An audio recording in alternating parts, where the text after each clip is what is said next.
Noon pa man, kilala na po sa buong mundo ang husay ng mga Pilipino pagdating sa kantahan. Of course, Mare. Parang ako lang, di ba? Ang resident songwriter ng Balitang Hali. Pero ito ha, kahit saan talaga tayo mapadpad, kantahan ang paborito nating pampalipas oras. Literal na kahit saan nga dahil ang videokehan ay pangdagat na rin. Ito ang karaoke session o session. Ayan. Habang sakay ng ferry. Kay bilis na maglaho ng pag-ibig mo, sinta. Sintahin ko pa sa isang mata. Yun, no? Kwento po ng uploader na si Albi.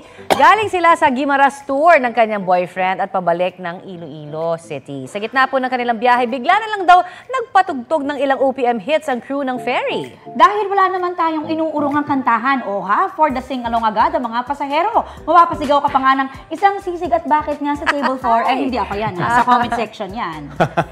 Enjoy na sa pangmalakasang kantahan, napawi pa nito ang matinding init. Ang Good Vibes Karaoke Session na yan, may 1.4 million views na. Certified Trending! Kantahan na! Kapuso, para sa mga maiinit na balita, mag-subscribe sa GMA Integrated News sa YouTube. Sa mga kapuso naman abroad, subaybayan nyo kami sa GMA Pinoy TV at sa www.gmanews.tv.